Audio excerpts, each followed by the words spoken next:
Za sve uzraste, oni koji ostaju tokom leta u našem glavnom gradu imaće čime da se bave.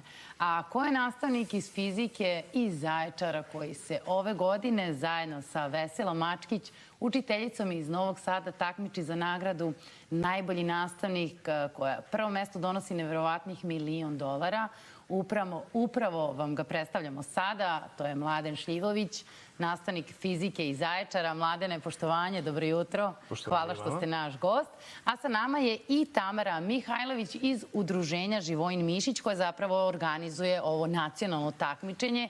I vi zapravo birate nastavnike koji nas predstavljaju na tom svetskom takmičenju. Po kom principu su, eto, Mladen Šljivović i Vesela Mačkić, koja nažalost nije mogla ovoga jutra da bude sa nama, iz Novog Sada izabrani da baš predstavljaju našu zemlju kao najbolji nastavnici. Dobro jutro. Dobro jutro. Udruženje Živojin Mišić je nacionalni partner Varki fondacije koja organizuje to veliko takmičenje Global Teacher Prize i oni imaju svoje kriterijume koji su propisani, znači, da kažemo, sa njihove strane i to su, da kažem, neka inovativnost u nastavnoj praksi koja pokreće neke promene na nekom globalnom nivou, zatim njihova lična izvanredna postignuća, rad sa učenicima, gdje oni promovišu vrednosti globalnog građanstva.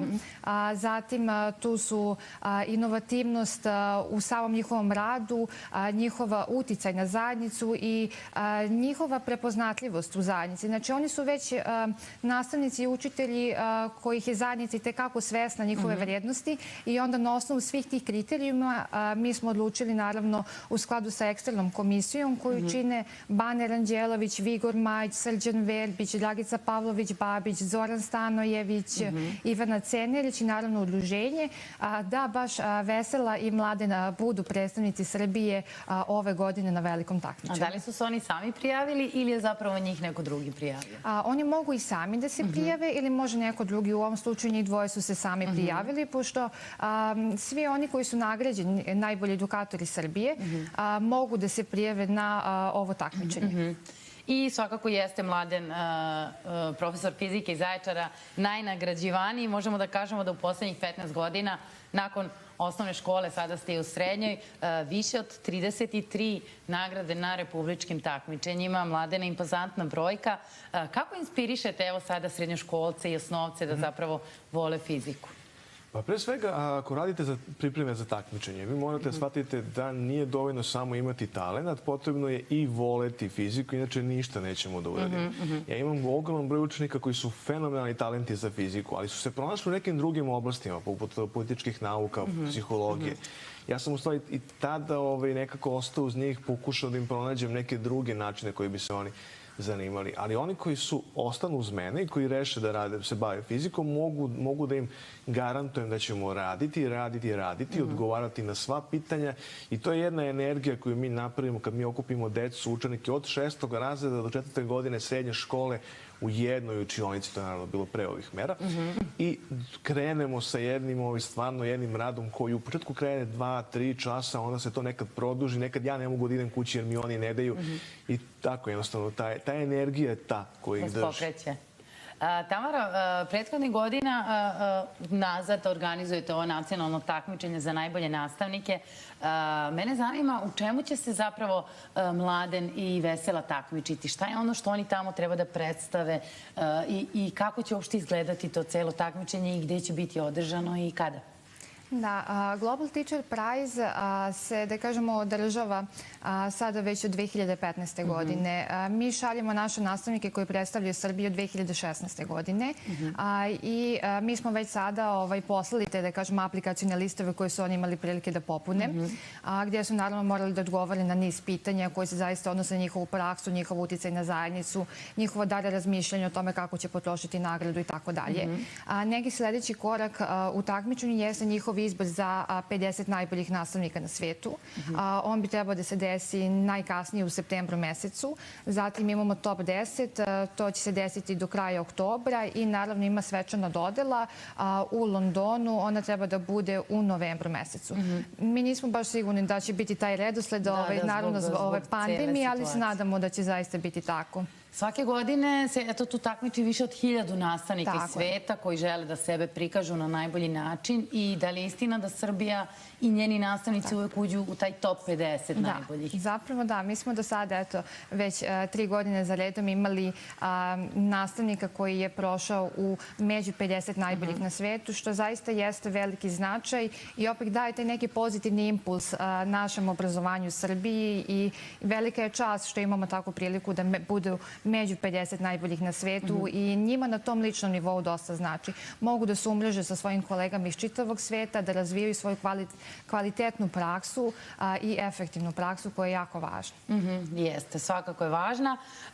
Mladene, da li vi nekako na početku nastave, na početku godine prepoznate te talentovane učenike koji vole fiziku i kako, videli smo da imate razne projekte sa njima koje realizujete nekako kroz igru, pa je tu potraga za blagom i kako gajiti biljke na Marsu. Odakle te ideje potiču? Pa pre svega, uopšte nije lako prepoznati talent. Većina tih mojih učenika koji su stvarno veliki talenti na času izgledaju kao da eto se spremaju da izvuku neku dvojku. Oni nisu ni motivisani da je dok ne dobiju problem. Kad dobiju problem, onda se vidi kako ko razmišlja, onda se oni u stvari i bude. Samo što vi ne možete svaki čas da im dajete neke teške probleme, jer imate celo odeljenje s kojim trebate da radite. Tako da, uopšte nije naivno. I Heisenberg je zamalo da ga obore na odbrani doktorske disertacije, nije znao kako radi baterija. On je jedan od najvećih Nobelovaca. Nije uopšte naivno. Ali kad postavite problem i kad vidite kako ko razmišlja, onda već otprilike možete zaključiti ko je talent, ko nije. U stvari, to je taj način do koji smo došli do ovih biljaka na Marsu. Kako to izgleda? Ja sam u stvari učenicima postavio pitanje šta je nama potrebno da napravimo bazu na Marsu, kako bi to izgledalo. I onda je krenulo, ok, moramo napravimo kuće, kako će one izgledati, moramo da napravimo energiju, kako će one izgledati, moramo nešto da jedemo. Na kraju krajeva, kako ćemo da uzgajamo hranu, ne možemo da je transportujemo sa zemlje. I onda je nekom palo na pamet da jednostavno pokušamo da uzgojimo nešto, da vidimo da li to ide, pa smo napravili zemljište koje je po sastavu najsličnije Marsu, sem onih otrovnih hemikalija, to nismo smeli da stavimo. I evo, mogu da kažem, ovo žito je uspelo da nikne pasu i nije, tako da još uvijek tražimo zašto, šta. Pasu se neće jesti na Marsu, dobro. Tako je, za sada. Znači, ali ideja je ne uspeti sve dok ne dođemo do onog konačnog uspeha. To je u stvari način na koji smo mi radili. Ako uradite s prve, vi ne znate zašto ste uspeli. Ako ste 100 puta probali, znate šta je u stvari to što vodi plodu. A potraga za blagom, to je u stvari delimično i moj smisao za humor i ta moja neka potreba da organizujem nešto drugačije van učionice. I ja bukvalno napravim jednu listu zadataka koje oni dobiju, podeljeni su u timove i onda mogu da analiziram i šta predstavlja problem i šta oni umeju, šta oni ne umeju da urade i šta moramo da rešimo. Naprimjer, dobiju šifre su se snašli, to umeju da reše bez problema. Ne umeju, recimo, kad imam zadatak da pošalju mail, onda zaborave naslov ili otkucaju ceo tekst u naslov. I to su neke stvari gde mi moramo raditi na toj digitalnoj komunikaciji. I onda kreće potraga za blagom, a blago je pun džak slatkiša, tako? Otprilike, tako nešto. Uspemo da nakupimo malo škola, malo i ja i to bude neko zadovoljstvo, ali mislim da je glavni deo nagrade što mi dodelimo pred celom školom, kada su one svečane diplome, pa ih onda javno i pohvalimo. Tako je. Se to sve radi za vreme časa ili su to neke vannastavne aktivnosti? To je i vannastavne. Čas kod nas još uvijek su programi onako čvrsti, rigorozni, ne možete mnogo da menjate. Onako, to je jedna maratonska trka da stignete, ali vi morate da imate i neke vannastavne aktivnosti. Znači, vi niste nastavnik, onda ste samo predavač koji dolazi za tih 20 časova da to odradi. I u tim nastavnim aktivnostima, ako sam već u školi, ako već radim, onda hoću da radim nešto što je zabavno i meni i njima. I svakako radite zabavno. Šta kažu učenici kada su čuli da se takmičite za ovu vrednu nagradu i za najboljeg nastavnika na svetu? Pa mislim da me gledaju sad malo drugačije. Mi smo ranije imali neki super, da kažemo, relativno dobar odnos, ali evo sad je onako ulazim u učionicu kao vi ste bili juče na televiziji. Vi ćete biti milioner. Neko polako, nije to baš kao što vi zamišljate. Tamara, da li su Mladen i Vesela, učiteljici iz Novog Sada, u istoj ekipi ili zapravo se oni takmiče odvojeno? Njih dvoje nisu u istoj ekipi, oni su zapravo odvojeni. Naravno, mi imamo mogućnost, s obzirom da smo nacionalni partneri, da prijavimo do 5 kandidata iz naše zemlje, tako da ove godine imamo 2 kandidata, oni se takmiče zasebno. I šta je ono, da li znate šta je ono što, eto, oni sada trebaju da znaju? Oni predstavljaju neke svoje projekte zajedno sa svojim učenicima. Tako je, da. I to se nekako vodi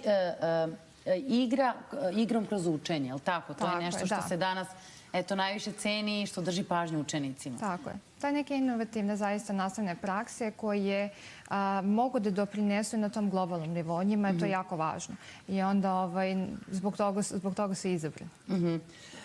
Mladene, znači, kada kažemo $1.000.000 nagrade, to ne ide baš direktno na vaš račun i na vaše ruke, što kažu naši ljudi. To odmah da se ogradite. Odmah da se ogradite da nećete biti milioner u Srbiji, nego gde idu onda te pare? To je novac koji možete da utrošite na projekat koji ste zamislili. Bitno je da taj projekat na neki način unapredi nastavu, ne samo vašu ličnu, nego da ima jedan globalni, lokalni uticaj, regionalni, kako god već izaberete. I ja sam u svojoj prijavi baš predložio da ja bih želeo u stvari da napravim te male komplete za STEM obrazovanje. Nešto poput onih kompleta za tehničko, sa onim materijalima. Ali ovog puta bi u njima bilo sve što vam je potrebno da na času možete da radite eksperiment. Jer nama se fizika svela na tablu, hemija nam se svela na tablu. I onda, mislim, kako očekujemo da oni prate i da oni vole ako se sve svodi na to da ja crtam i pričam. I onda oni to ponove na isti način kako sam ja rekao i onda to je tako jedna dosada. Znači, već imate u planu kako ćete da iskoristite $1.000.000. Tamara, mi možemo samo da navijamo i da bodrimo ove super nastavnike iz naše zemlje. Nema glasanja, nema ničega, samo držimo palčeve. Tako je, samo držimo palčeve. Dakle, Mladene, držimo palčeve, držimo i učiteljici iz Novog Sada, Veseli Mačkić, i želimo im mnogo sreće na ovom takmičenju, svetskom takmičenju. A mi sad idemo na kratak EPP blok.